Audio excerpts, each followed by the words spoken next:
Hello friends, welcome you all.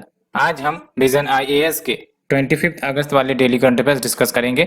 और discuss करने से पहले जैसा कि आपको पता है, मैप सीरीज चलाई जा रही है और वो जो इम्पोर्टेंट लोकेशंस न्यूज में रहे हैं उन सारे लोकेशंस को कवर किया जा रहा है। और आज के टॉपिक में हम लोग मेडिटेरेनियन प्लस रेड सी को डिस्कस करेंगे। So without delaying let's move to the map series first. तो यहाँ पर आप सबसे पहले मेडिटेरेनियन सी का लोकेशन देखो। एक तरफ आप देख रहे हो कि अफ्रीकन कंटिनेंट को ये सराउंड कर रहा है, ठीक है। दूसरी तरफ आप देख लो एशियन कंट्रीज को ये सराउंड कर रहा है, ठीक है। एशियन कंट्रीज को ये सराउंड कर रहा है। और तीसरा आपका यूरोपियन कंट्रीज को सराउंड कर रहा है, ठीक है। तो मेडिटेरेनियन सी में आपका क्या हो गया, एक तरफ आपका अफ्रीकन नेशन, दूसरी तरफ आपका यूरोपियन नेशन और तीसरी तरफ आपका एशियन नेशन का समागम है, ठीक है। तो इस ब्रॉडर पर्सपेक्टिव को देखने के बाद हम अब रीजनल लोकेशन पर चलते हैं। रीजनल लोकेशन यानी कि इसको जूम इन करते हैं और देखते हैं कुछ कंट्रीज के बारे में। तो जूम इन करने के बाद हमें ये कुछ मैप देखने को मिलेगा मेडिटेरेनियन सी के बारे में, है ना। तो मेडिटेरेनियन सी देख लो, यहाँ पर है आपका। और आपको यूरोप देखने को मिल रहा है, ये आपका एशिया देखने को मिल रहा है और ये आपका अफ्रीका देखने को मिल रहा है, ठीक है। इधर आप देख लो एशिया है, ये तो आपका बेसिकली ब्लैक सी हमने डिस्कस करी ही थी। अब कुछ इंपॉर्टेंट कंट्रीज के नाम याद रखना है आपको, ठीक है।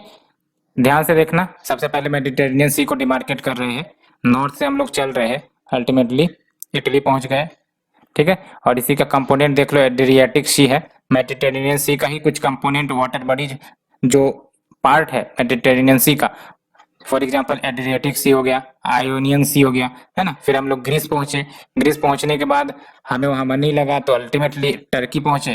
टर्की के बाद अभी सीरिया, सीरिया के बाद हम लोग लेबनान पहुंचे, लेबनान के बाद इजराइल, इजराइल के बाद आपका इजिप्ट, इजिप्ट के बाद हम लोग लीबिया पहुंचते हैं, लीबिया में मन नहीं लगा तो ट्यूनीशिया पहुंचते हैं, फिर अल्जीरिया पहुंच जाते हैं एंड अल्टीमेटली मोरक्को। और उसके बाद यहाँ से हम लोग स्पेन भी पहुंचते हैं और अल्टीमेटली ये हो गया आपका मेडिटेरेनियन सी का वाटर बॉडीज डिमार्केटेड। अब जो भी कंट्रीज हम लोग रीच किए हैं उसके नाम कैसे याद रखने हैं। सबसे इंपॉर्टेंट बात, एशियन कंट्रीज की बात करते हैं जो मेडिटेरेनियन सी से अटैच है या बॉर्डर करता है। तो आप देख लो, सिप्रस को भी नहीं छोड़ना है, ठीक है। सिप्रस भी आपका आइलैंड कंट्री है मेडिटेरेनियन सी में। तो हम लोग सिप्रस से शुरू करेंगे। तो यहाँ हमने सिप्रस लिया और उसके बाद चलते हैं तुर्की में, उसके बाद चलते हैं सीरिया में, देख लो, है ना। सीरिया भी बॉर्डर कर रहा है, लेबनान भी बॉर्डर कर रहा है, फिर इजराइल भी बॉर्डर कर रहा है। तो क्या क्या हो गए आपके एशियन नेशन से बॉर्डरिंग, सिप्रस, तुर्की, सीरिया, लेबनान और इजराइल। याद कैसे रखना है आपको, तो क्लिस्ट, ये याद रखना, क्लिस्ट कीवर्ड है, CLIST, क्लिस्ट। अब क्लिस्ट में आपका C stands for Cyprus, L stands for Lebanon, I stands for Israel, S stands for Syria and T stands for तुर्की, ठीक है। क्लिस्ट याद रखना है, Asian bordering nation of Mediterranean, ठीक है। अब अफ्रीका की तरफ चलते हैं, Morocco, Algeria, Tunisia, Libya, Egypt, ठीक है। ये सब अफ्रीकन नेशन है। कैसे याद रखने हैं आपको, शॉर्ट ट्रिक बता रहा हूं। Metal, METAL, metal. M stands for Morocco, E stands for Egypt, T stands for Tunisia, A stands for Algeria and L stands for Libya. तो आप देख लो कितना आसान हो गया आपका लोड। आपका एशियन कंट्रीज भी हो गया और अल्टीमेटली अफ्रीकन कंट्रीज भी हो गया। अब बचा है आपका यूरोपियन नेशन। तो यूरोपियन नेशन में आप देख लो, वेस्ट की तरफ आपका स्पेन है, उसके बाद आपको फ्रांस देखने को मिल रहा है, उसके बाद इटली, उसके बाद जो छोटे छोटे नेशंस है, स्लोवेनिया हो गया, क्रोशिया हो गया, Bosnia and Herzegovina, Montenegro, Albania, Greece. बस इतना ही है आपका यूरोपियन कंट्रीज में से। तो यूरोपियन नेशन के लिए ट्रिक नहीं है, आपको अंदाजे याद रखने हैं। वैसे आप याद रख सकते हो, स्पेन एंड फ्रांस तो आपको याद ही रहेंगे, ठीक है। उसके बाद इटली आपको याद ही रहेंगे। जो आपको कंफ्यूज कर सकता है वो है आपका Slovenia, Croatia, Bosnia, Montenegro, Albania, Greece भी आपको याद ही रहने वाले। तो आप एलिमिनेट कर सकते हो, अदरवाइज याद करनी कोई मुश्किल बात नहीं है, एक दो बार देखोगे अपने आप याद हो जाएंगी। कि सो यूरोप से कौन कौन हो गए आपके? Spain, Spain, France, Slovenia, Croatia, Bosnia, Montenegro, Albania, Greece. ठीक है, ग्रीस याद रखना है आपको। ठीक है, और ग्रीस का ही है आपका क्रीट आइलैंड, याद रखना है। ये आप देख रहे हो, ये ग्रीस का ही है, क्रीट आइलैंड है। ठीक है, तो क्रीट आइलैंड पूछा जाएगा तो पहली बात तो ये मेडिटेरेनियन सी में, दूसरी इंपॉर्टेंट बात की है ऑफिशियली ग्रीक का है। ठीक है, और इटली का सिसिली आइलैंड है, माउंट सिसिली के बारे में आपने सुना होगा, है ना। और ये इटली का ही है, जो मेडिटेरेनियन सी में आपका इटली का आइलैंड लोकेटेड है। ठीक है, तो ये आपको बात याद रखनी है। और माल्टा भी एक कंट्री ही है जो यहाँ पर लोकेटेड है मेडिटेरेनियन में। और अब कुछ इंपॉर्टेंट जो वाटर बॉडीज मेडिटेरेनियन सी के पार्ट है वो भी याद रखना है आपको। बेलेरिक सी मेडिटेरेनियन का ही सब पार्ट है, लिंगुरियन सी, और फिर आपका टाइहेरियन सी, आयोनियन सी, एड्रिएटिक सी। एड्रिएटिक सी में आप देख लो कि जो इटली है और जो आपके छोटे छोटे यूरोपियन नेशंस हैं, स्लोवेनिया, क्रोशिया, मोंटेगनेरो, अल्बानिया, ये सब आ जाते हैं। ठीक है, तो एड्रियाटिक सी में आपको याद रखना है इटली और जो आपके छोटे छोटे नेशंस आ रहे हैं वो, and Ionian sea and Aegean sea. ठीक है, ये सब कुछ सब पार्ट्स है मेडिटेरेनियन सी के, आप याद रखना है। ऐसे क्वेश्चन पूछ सकते हैं सब पार्ट्स, अगर पूछा जाए तो आप इजीली आंसर कर सकते हो। ठीक है, तो हमने एशिया की तरफ से क्लिस्ट देख लिया, अफ्रीका की तरफ से मेटल देख लिया, और अल्टीमेटली यूरोप की तरफ से हमने कुछ देश के नाम याद रख लिए। ठीक है, तो ये हमारा मेडिटेरेनियन सी कवर होता है। कुछ आइलैंड्स भी देख लिया, सर्दिनिया आइलैंड भी याद रखना है आपको कि इसी में है, मेडिटेरेनियन सी में ही लोकेटेड है। ठीक है, और क्रीट की बात कर ही ली है, और इधर हमने बात किया है।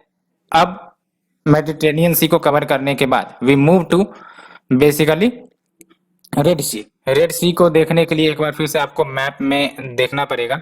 ये देख लो, ये मेडिटेरेनियन सी थी, और मेडिटेरेनियन सी के रास्ते जो स्वेज कनाल आपने देखा होगा, स्वेज कनाल आप देख लो कहाँ पर है आपका, ये देखो, है ना, मेडिटेरेनियन सी, और अल्टीमेटली यहाँ आपको स्वेज कनाल दिख रहा होगा, इजिप्ट का है ये, और अल्टीमेटली स्वेज कनाल से हम लोग इंटर करते हैं, और अल्टीमेटली इंडियन ओशियन में इंटर करते हैं। स्वेज कनाल आपने सुना होगा, आपने देखा भी होगा मैप में।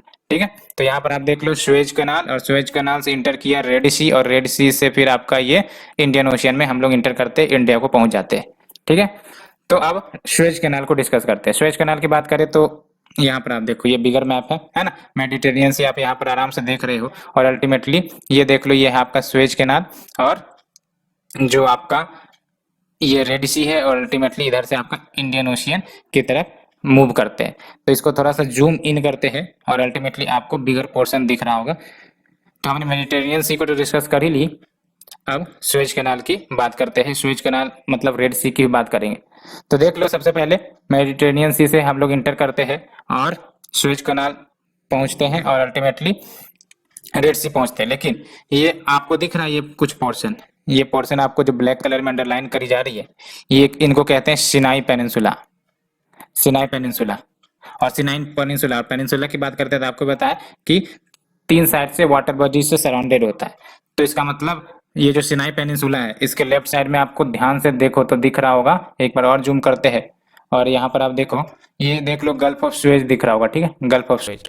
तो सिनाई पेनिनसुला के लेफ्ट में आपको गल्फ ऑफ सुएज मिल रहा है, और जो सिनाई पेनिनसुला के राइट में आपको गल्फ ऑफ अकाबा देखने को मिल रहा है। ठीक है, ये दोनों याद रखनी है, gulf of Suez, gulf of अकाबा, जो आपका सिनाई पेनिनसुला को कवर करता है। और एक तो आपका हो गया रेड सी।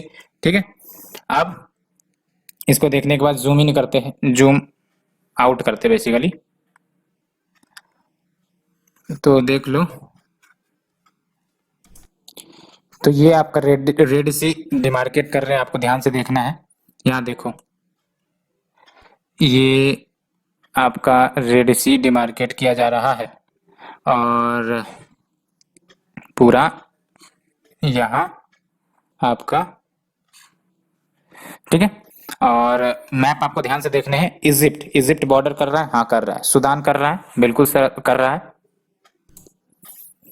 यहाँ पर आप देख लो,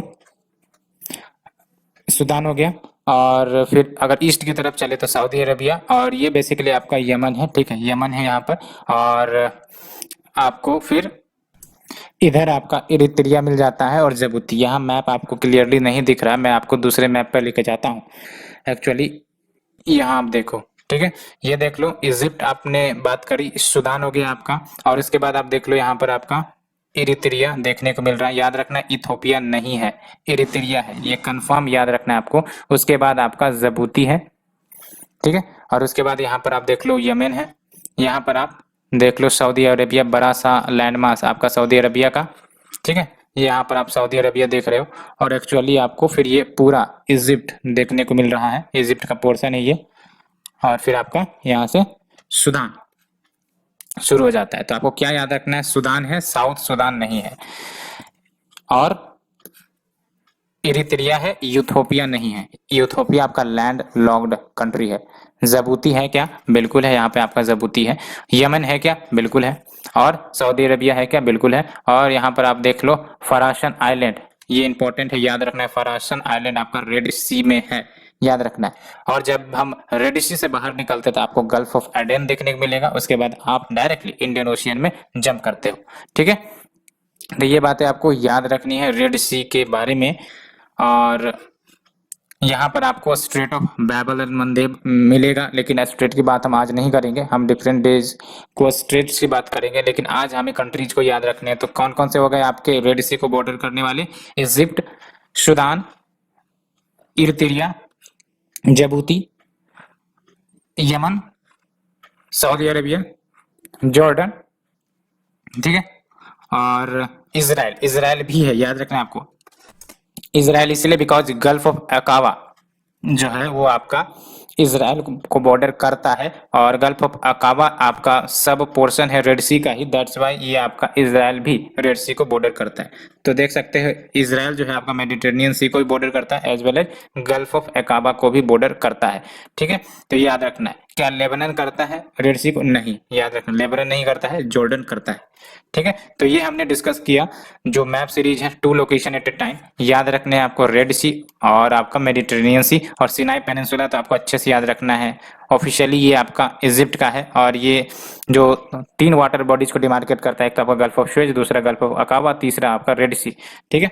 और जो नेशंस थे उसके बारे में हमने बात किया, कौन कौन से बॉर्डर करते हैं। यूथोपिया नहीं करता है, इरित्रिया करता है, और जिबूती करता है, ठीक है। साउथ सुडान नहीं करता, ये अच्छे से याद रखना, यहीं पे कंफ्यूज किया जाएगा। और गल्फ ऑफ एडन ये आपको पता है, जब रेड सी से बाहर निकले जाएंगे इंडियन ओशियन की तरफ तो आपका स्ट्रेट ऑफ बैब अल मंदेब मिलता है, और उसके बाद आपको गल्फ ऑफ एडन मिलेंगे, ठीक है। तो ये हमने मैप डिस्कस किया, let's move to the topic. The first article, NITI Aayog and world resource institute India jointly forum for decarbonising transport in India initiative launch किए हैं।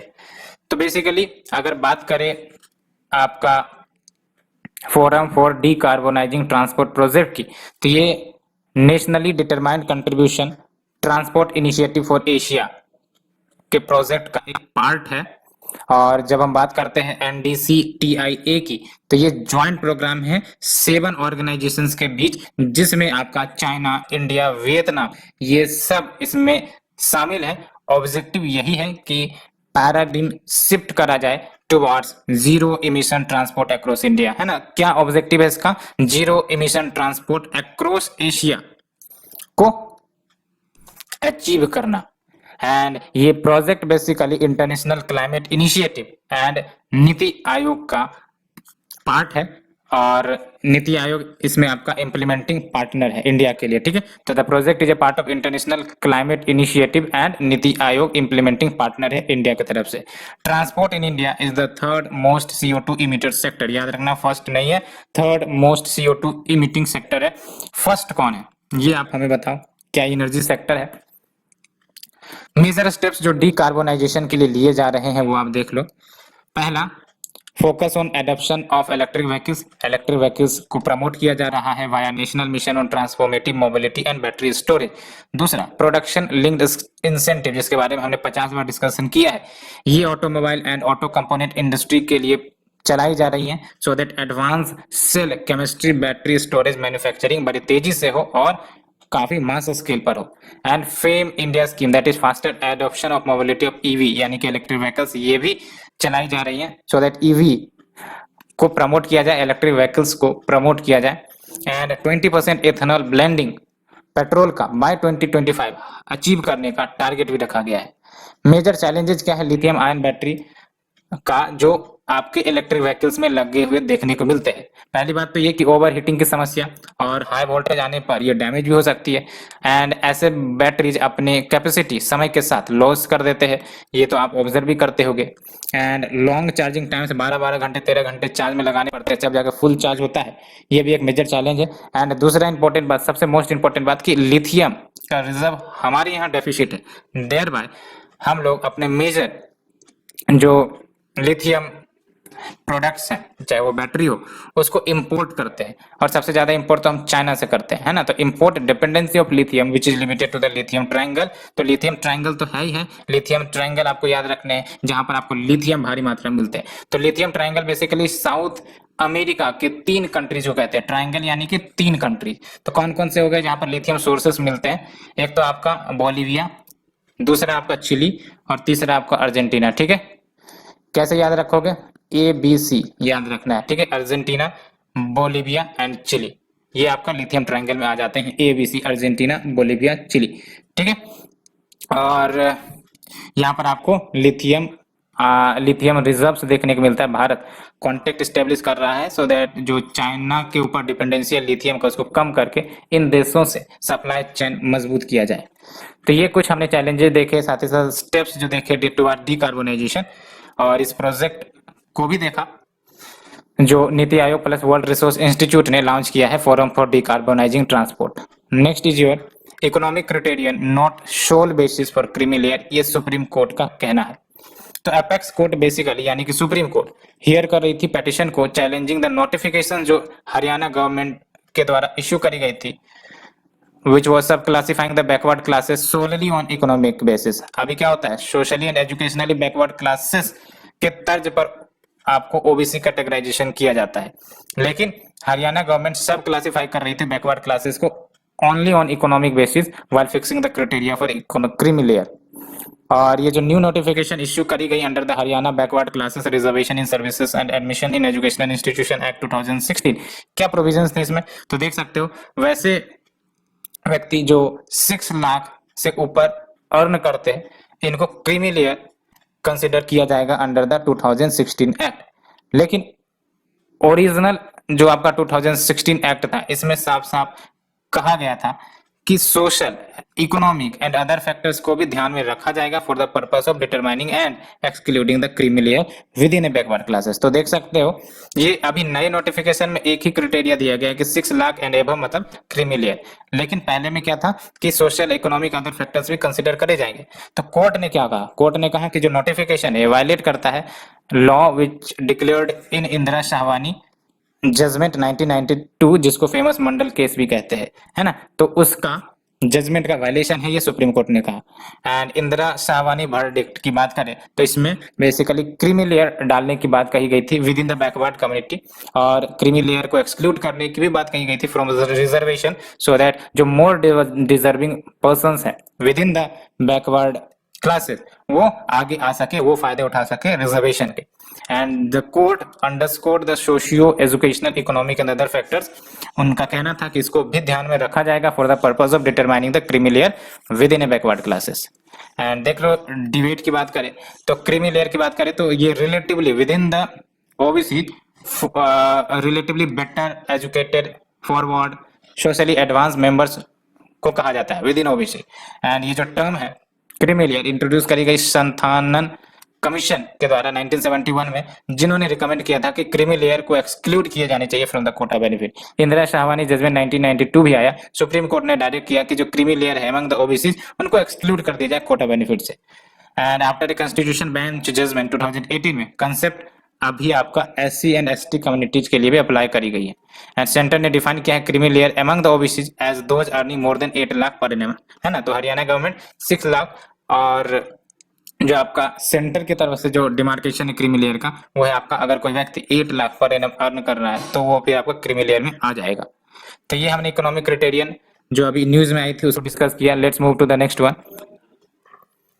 BrahMos aerospace proposes facility in Lucknow node of UP's defence corridor. आपको ही पता है UP में और I think कि तमिलनाडु में डिफेंस मैन्युफैक्चरिंग कॉरिडोर बनाई जा रही है। और जो न्यूज है basically BrahMos that is Brahmaputra and Moskva, ये रिवर है बेसिकली मोस्कवा, इसी के नाम पर आपका ब्रह्मोस मिसाइल भी रखा गया है ना, jointly developed by India and Russia. तो ब्रह्मोस एरोस्पेस जो कि ज्वाइंट वेंचर होगा डीआरडीओ का एंड एनपीयू मशीनो त्रोयेनिया, रशियन नेम है बेसिकली। तो इन्होंने प्रपोज किया है, इन दोनों ने मिलकर प्रपोज किया है कि modern facilities for BrahMos missile project setup किए जाएंगे कहां पर, यूपी डिफेंस इंडस्ट्रियल कॉरिडोर में। और ब्रह्मोस की बात करें तो याद रखना आपको ब्रह्मोस, तो ये 2 स्टेज यानी कि 2 stage air to surface supersonic cruise missile है, रट लेना इसे।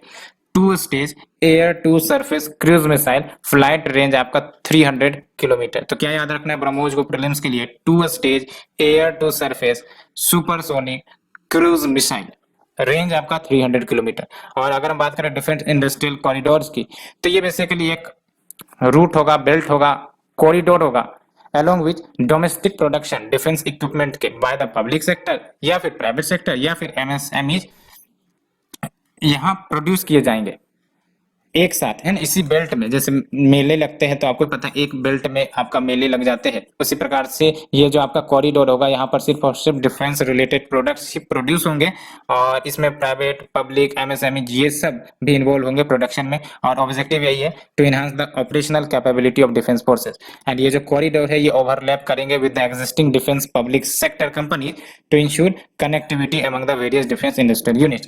एंड गवर्नमेंट ने ऐसे 2 सच कॉरिडोर सेटअप किए हैं, एक तो उत्तर प्रदेश में, दूसरा तमिलनाडु में। सिग्निफिकेंस क्या है आपका डिफेंस इंडस्ट्रियल कॉरिडोर का, तो जाहिर सी बात है इंपोर्ट्स कम होंगे, एक्सपोर्ट बढ़ेंगे इन आइटम्स का to the other country. And SIPRI report 2021 इसमें साफ साफ कहा गया है इंडिया सेकंड है in the list of arms importer countries. First कौन है, सऊदी अरेबिया, सेकंड कौन आ गया, इंडिया। तो कहीं ना कहीं ह्यूज डिपेंडेंसी ऑन इंपोर्ट है और ऐसे में हमारे इंपोर्ट बिल भर भर के आते हैं। ऐसे में अगर करेंसी फ्लक्चुएशंस होते हैं तो भारतीय करेंसी डेप्रिशिएट करती है। और अदर सिग्निफिकेंस की बात करें तो सेल्फ रिलायंस डिफेंस में देखने को मिलेगा, direct indirect employment opportunity, growth of private domestic manufacturers, MSME, startups, ये सब भी आपका प्रमोट होगा। और देख सकते हो Uttar Pradesh defence industrial corridor में आपका ये कुछ लोकेशन है जहां पर ये कॉरिडोर विकसित करी जा रही है, ठीक है। लखनऊ, कानपुर, चित्रकूट, झांसी, आगरा, अलीगढ़। और तमिलनाडु डिफेंस कॉरिडोर में देख लो होशूर, चेन्नई, शालेम, तिरुचिरापल्ली, कोयम्बतूर, ये सब आपका तमिलनाडु में कॉरिडोर मिलकर बनाया जाएगा।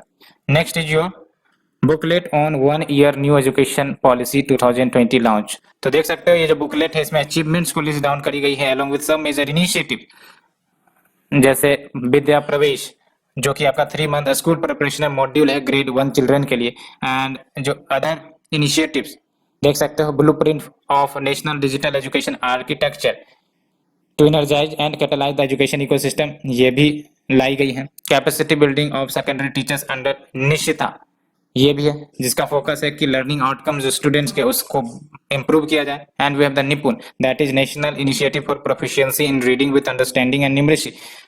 भारत एफएलएन यानी कि फाउंडेशनल एंड न्यूमरेसी टूल्स, इन सबको डेवलप किया गया है under the DIKSHA that is national digital infrastructure for teachers to assist and mentor the states duties and teachers. और निपुण भारत मिशन की बात करें तो इसका ऑब्जेक्टिव यही है कि एवरी चाइल्ड अचीव करे डिजायर्ड लर्निंग कॉम्पिटेंसीज को रीडिंग, राइटिंग, न्यूमरेसी में by the end of grade 3। कब से कब तक, 26 से 27 आते आते। न्यू इनिशिएटिव जो लॉन्च करी गई है, we have the virtual schools of NIOS. It is first of its kind initiative जो प्रोवाइड करेगा एडवांस डिजिटल लर्निंग प्लेटफॉर्म, कैसे, virtual live classroom and virtual lab की मदद से। Next is your alternate academic calendar NCERT का to enable continuing of education. अगर physical closure रहता है स्कूल्स का ड्यूरिंग द पेंडेमिक तो we will be having alternate academic calendar NCERT, ये प्रिपेयर करी गई है। And we have the PRIYA accessibility booklet so that sensitise किए जाए स्टूडेंट्स को on accessibility related issues for divyang. की हाईलाइट जो एनईपी की रही है, आपने पढ़ा भी होगा, है ना, ये जो मॉडल है अभी 10+2 से हटाकर 5+3+3+4 के मॉडल को लाया गया है ना। 5 मतलब क्या कि जो एज आपका 5 years ऑफ फाउंडेशनल एजुकेशन मिलेगा, फिर 3 years ऑफ प्रिपरेटरी, फिर 3 year of middle and 4 year of secondary education. ये आपका ब्रेक डाउन है 5+3+3+4। आपको प्रीलिम्स के लिए बस याद रखना है 5-3-3-4। ठीक है, ये मॉडल पर आधारित है 10+2 से 5-3-3-4 के मॉडल पर। मल्टी स्ट्रीम की बात कही गई है, यानी कि फ्लेक्सिबिलिटी दी गई है to choose subject across stream, all subject to be offered at 2 levels of proficiency. Diluted board, यानी कि बोर्ड एग्जाम्स टेस्ट करेंगी ओनली कोर कॉम्पिटेंसीज को, कुड बिकम मॉड्यूलर, यानी कि ऑब्जेक्ट एंड सब्जेक्टिव, ऑब्जेक्टिव और सब्जेक्टिव भी होगा, and will be offer to year. Multilingual भी होगी, 3 लैंग्वेज पॉलिसी, आपको ही पता है। बैगलेस डेज भी होंगी, यानी कि school student to have 10 bagless days, याद रखना है इसको, 10 bagless days in year during which they are exposed to a vocation of choice. And school का तो हो गया आपका। कॉलेज के लिए देख सकते हो एसएटी लाइक कॉलेज टेस्ट, यानी कि नेशनल टेस्टिंग एजेंसी होगा जो कॉमन कॉलेज एंट्रेंस एग्जामिनेशन 1 साल में 2 बार कंडक्ट करेगा। 4 ईयर बैचलर प्रोग्राम चलेंगी, है ना। To be preferred mid term drop outs भी हो सकेंगे, to be given credit and option to complete degree after a break. No affiliation, यानी कि आने वाले 15 सालों में कॉलेजेस को ग्रेडेड ऑटोनॉमी दे दी जाएगी to give degrees. Affiliation with universities खत्म कर दी जाएंगी, so deemed university status. And fee cap भी देख सकते हो, proposal to cap fee charge by the private institution of higher learning and going glocal, यानी कि जो टॉप रेटेड ग्लोबल यूनिवर्सिटीज है उनको फैसिलिटेट किया जाएगा कि वो इंडिया में आए। टॉप इंडियन इंस्टीट्यूशंस को इनकरेज किया जाएगा कि वो ग्लोबल जाए, है ना। तो गोइंग ग्लोकल, एक तो ग्लोब से इंडिया में आए, एक लोकल से ग्लोबल में जाए। तो ये कुछ की हाइलाइट्स है, हमने डिस्कस किया। Next is your corporates CSR spends up 3% in the financial year 2021। तो कॉर्पोरेट का जो CSR है, that is your corporate social responsibility, वो बढ़ी है, स्पेंडिंग बढ़ी है, 3% से बढ़ी है। तो रिसेंट क्राइसिस रिपोर्ट ने कहा है कि जो CSR स्पेंड्स है वो बढ़ा है 3.62% से, और ये फाइनेंशियल ईयर में कितनी स्पेंडिंग हुई है, 22,000 करोड़ की। CSR की बात करें तो ये आपका कमिटमेंट है किसके द्वारा, बिजनेसेस के द्वारा, कि वो सोशल एंड इन्वायरमेंटल कंसर्न्स को ध्यान में रखे जब भी वो बिजनेस ऑपरेशंस करते। ध्यान में रखने का मतलब वो आपका CSR के तहत कुछ इन्वायरमेंटल प्रोजेक्ट्स लाए, जैसे एफोरेस्टेशन हो गया, है ना, ग्रीन प्रोजेक्ट्स में इन्वेस्टमेंट हो गई। तो ये सब टारगेट सेट करी जाती है under the CSR। And India first country बना to legislate the need to undertake CSR activities and mandatorily CSR initiative जो लिए जाते हैं कंपनीज के द्वारा, उसको रिपोर्ट भी करना होता है mandatorily under the new companies act 2030। तो ये देख लो, ये जो आपका company CSR policy amendment rule 2021 में लाई गई है, क्या कुछ इंपॉर्टेंट फीचर है। पहली बात, निगेटिव लिस्ट, यानी कि वैसी एक्टिविटीज जो करी जाती है under the normal course of the business political contribution, इसको नहीं इंक्लूड करी जाएंगी CSR डेफिनेशन में, है ना। तो इसी को नेगेटिव लिस्ट कहा गया, यानी कि activities carried out under the normal course of business political contribution, ये सब CSR में नहीं इंक्लूड किया जाएगा। Treatment of unspent CSR amount at a particular financial year, जब इंड होगा तो वो डिपेंड करेगा कि जो प्रोजेक्ट है वो ऑनगोइंग है या फिर नहीं है। And board is obligated to ensure कि जो डिसबर्स्ड फंड्स है उसको यूटिलाइज किया जाए as approved and monitor implementation also and fund allocation and timelines of ongoing project. Companies को इम्पैक्ट असेसमेंट मैंडेटरी करना पड़ेगा CSR प्रोजेक्ट के लिए, ठीक है। तो जो CSR प्रोजेक्ट के लिए एलिजिबल होंगे उनको इम्पैक्ट असेसमेंट भी करने होंगे। और CSR एप्लीकेबिलिटी कहाँ कहाँ है ये याद रखनी है आपको। तो पहली बात तो ये कि एनुअल टर्नओवर जिसका 1000 करोड़ या उससे ज्यादा है, या फिर नेट वर्थ 500 करोड़ या फिर उससे ज्यादा है, या फिर नेट प्रॉफिट 5 करोड़ या उससे ज्यादा है, तो उनके लिए CSR एप्लीकेबल होगा, ठीक है। एंड ये जो कंपनीज हैं इनको ये रिक्वायर्ड होगी, यानी कि जो इस एलिजिबिलिटी क्राइटेरिया में आएंगे उन कंपनीज को ये रिक्वायर होगा कि वो minimum 2% of its average net profit for its preceding 3 financial year, ये टर्म याद रखना है, ठीक है। These companies are required to spend a minimum 2% of its average net profit of its preceding 3 financial year. 3 financial year के जो profits रहे हैं उनका एवरेज निकाल कर 2% आपका CSR एक्टिविटीज में खर्च किया होना है, ठीक है। तो हमने डिस्कस किया। Let's move to the short news mission Sagar. तो Indian navy's INS Airavat Jakarta Indonesia में अराइव हो गया है to deliver liquid medical oxygen container under mission Sagar. तो मिशन सागर की बात करें तो ये 2020 में लॉन्च करी गई थी, और मिशन सागर बेसिकली इंडिया की तरफ से इनिशिएटिव थी so that Covid related assistance जो भी दी जानी है कंट्रीज को इन the Indian ocean littoral state वो दी जा सके, मिशन सागर। एंड ये security and growth for all initiative से डिफरेंट है, याद रखना, सागर इज डिफरेंट फ्रॉम मिशन सागर, ठीक है। और मिशन सागर में तो आपको कोविड रिलेटेड असिस्टेंस देने की बात है to the countries in the Indian ocean littoral state, but Sagar के तहत बेसिकली ये स्ट्रेटेजिक विजन है इंडियन ओशियन रीजन के लिए कि वो इकोनॉमिक एंड सिक्योरिटी कोऑपरेशन को डिपेंड करे विथ इंडियाज मैरीटाइम नेबर्स। ठीक है, तो आपका Sagar that is securities and growth for all का ऑब्जेक्टिव यही है कि इकोनॉमिक एंड सिक्योरिटी कोऑपरेशन को बूस्ट किया जाए विद द मैरीटाइम नेबर्स। लेकिन मिशन सागर की बात करें तो टू डिलीवर द कोविड-19 related assistance to the countries in the Indian Ocean littoral state. Next is your BRICS counter terrorism action plan. तो इंडिया जो अभी करंटली ब्रिक्स को चेयर कर रहा है, इन्होंने 11 ब्रिक्स मीटिंग एनएसए का यानी कि होस्ट किया है, जिन्होंने action plan to combat terrorism को भी अडॉप्ट किया है। और ये जो एक्शन प्लान है बेसिकली स्ट्रेंथन करेंगे एग्जिस्टिंग मैकेनिज्म ऑफ ऑपरेशन को in area such as financing, combating terrorism, misuse of internet by terrorist as well.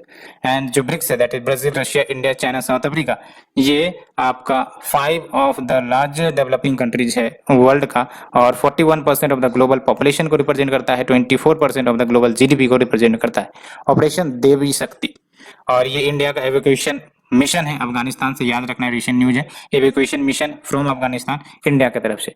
और इंडिया ने अभी तक 800 पीपल को एवैक्यूएट कर लिया है since the Taliban seized power in Afghanistan. Nidhi companies, तो गवर्नमेंट ने कॉशन किया है स्टेक होल्डर्स को एज 348 कंपनी, ये रिक्विजाइट क्राइटेरिया जो होनी चाहिए निधि कंपनी को डिक्लेयर करने की, उसे फुलफिल करने में फेल हो रही है, मीट नहीं कर पा रही है उन क्राइटेरियाज को। तो निधि कंपनीज कौन है भाई साहब? तो ये कंपनीज ही हैं जो कंपनीज एक्ट 2013 के तहत रजिस्टर होती है, यानी कि लीगल कंपनीज ही है। और इसको गवर्न कौन करता है? Ministry of corporate affairs.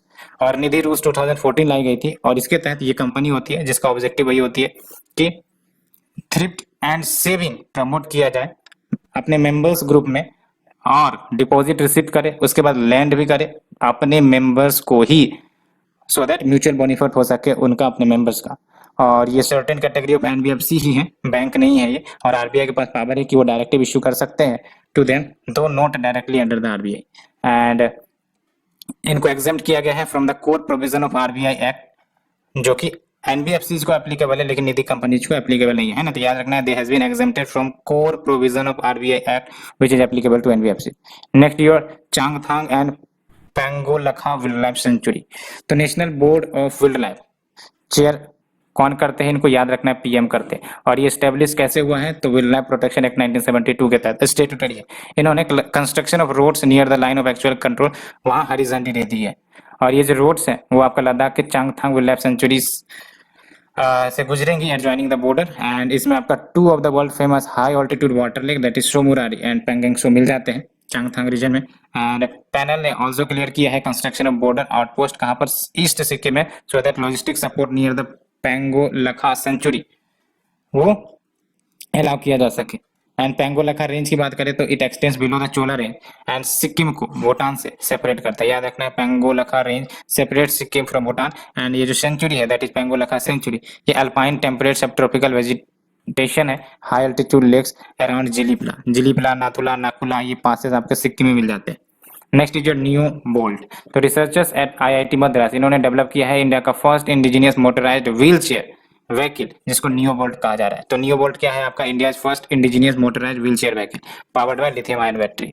ई संजीवनी, तो union ministry of health and family welfare और इनका national telemedicine service e Sanjeevani, इन्होंने more than 1 crore tele consultations across India conduct कर ली है। तो ई संजीवनी की बात करें तो ये आपका और कुछ नहीं बल्कि doctor to doctor telemedicine system है, और डिप्लॉय की गई है नेशनल लेवल पर at 155,000 health and wellness centres में अंडर द आयुष्मान भारत। और इसको डिजाइन एंड डेवलप करी गई है centre for development of advance computing that is CDAC, comes under ministry of electronics and information technology.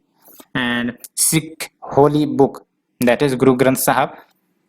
And आप देख सकते हो अफगान क्राइसिस अभी चल रहा है, एंड वन ऑफ द स्वरूप्स of the holy Guru Granth Sahib, ये अफगानिस्तान से फ्लोन हुए हैं following the proper code of conduct that is Rehat Maryada. And स्वरूप की बात करें तो ये फिजिकल कॉपी है श्री गुरु ग्रंथ साहिब की, जिसको बीर भी कहते हैं पंजाबी में। And every Bir has 1430 pages, जिसको अंग कहा जाता है। And the versus on every page वो सेम रहते हैं। और गुरु ग्रंथ साहिब की बात करें तो कंपीडियम ऑफ ह्यूम्स जो 6 सिख गुरुज के द्वारा लिखे गए हैं, 15 सेंट्स के द्वारा, 11 भट्स दैट इज बेल्दियर्स के द्वारा, एंड 4 सिक्स के द्वारा। एंड जो वर्सेस हैं ये 31 यानी कि 31st रागाज में कंपोज करी गई है। एंड 708 में गुरु गोविंद सिंह जो लास्ट सिख गुरु थे, इन्होंने डिक्लेयर किया जो गुरु ग्रंथ साहिब है उनको living Guru of the Sikh. है ना। तो ये याद रखना है डिटेल। 1708 में गुरु Govind Singh the last Sikh Guru declared the Guru Granth Sahib as the living Guru of the Sikh. Next is your location in news, temple mount Jerusalem में, ठीक है। तो टेम्पल माउंट जेरूशलम में है, ये आपको याद रखना है, ठीक है। और इसराइल ने जब से कैप्चर किया है ओल्ड सिटी ऑफ जेरूशलम को फ्रॉम द जॉर्डन, 1967 में ये कैप्चरिंग हुई थी।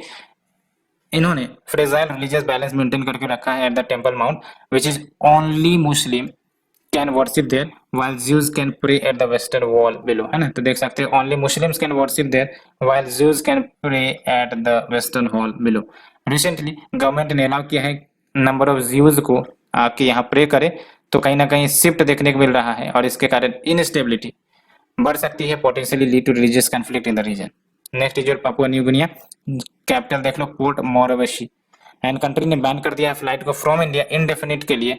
क्यों? बिकॉज इन्होंने आरोप लगाया है India's diplomats of deception over apparent breaches to कोविड-19 ट्रेवल रूल्स, इसीलिए। और ये आपका पापुआ न्यू गिनिया देख सकते हो, ऑस्ट्रेलिया के नॉर्थ में आपका पापुआ न्यू गिनिया है, और ये आइलैंड कंट्री है in the south west Pacific ocean encompassing the eastern half of the new Guinea, है ना। तो ये न्यू गिनिया ये है और पापुआ न्यू गिनिया ये है, ठीक है। World second largest island and the Bismarck archipelago, Bongaveli and Buka which is a part of Solomon Island chain and other small island। तो देख सकते हो कुछ इंपॉर्टेंट जो पापुआ न्यू गिनिया है अल्टीमेटली नॉर्थ में ऑस्ट्रेलिया है, एंड आपको मार्शल आइलैंड भी यहाँ देखने को मिल जाते हैं, और सोलोमन आइलैंड भी है, और न्यू कैलेडोनिया जो कि फ्रांस का ऑक्युपाइड रीजन है, ये भी याद रखना। New Caledonia east of Australia और ये फ्रांस का है फिलहाल, ठीक है। और देख लो शिवराम राजगुरु पीरियड देख लो 1908 से 23 मार्च 1931। और राजगुरु के बारे में आपने नाम सुना भी होगा, रिवॉल्यूशनरी रहे हैं ये, and Hindustan socialist Republican army के ये मेंबर भी रह चुके हैं। और HSR आपका 1928 में स्टेब्लिश हुआ था फिरोज शाह कोटला न्यू दिल्ली में, किनके द्वारा? चंद्रशेखर आजाद, भगत सिंह, सुखदेव थापर के द्वारा। एंड भगत सिंह सुखदेव के साथ इन्होंने भी एसोसिनेशन of British officer that is John Saunders, इनकी हत्या में पार्टिसिपेट किए थे। 17 दिसंबर 1928 को यह घटना हुई थी, और सॉन्डर्स को किल किया गया था because to take the avenge of the death of Lala Lajpat Rai, जो इंज्यूर हो गए थे, चोटग्रस्त हो गए थे during the Simon commission protest, और सॉन्डर्स ने लाठीचार्ज किया था इसलिए वो इंज्यूर हो गए थे। इसी के लिए जो ट्रायो है इन्होंने उनका एसोसिनेशन करवाया था। The 3 revolutionaries were later captured and sentenced to death at Lahore. और फिर आप लोकेशन ये जो है जैसा कि मैंने डिस्कस किया था, इजराइल का आप लोकेशन देख लो, इजिप्ट से बॉर्डर करता है, हाँ, जॉर्डन से बॉर्डर करता है, बिल्कुल सही, सीरिया से बॉर्डर करता है, बिल्कुल सही, और लेबनन से भी बॉर्डर करता है इजराइल, ठीक है।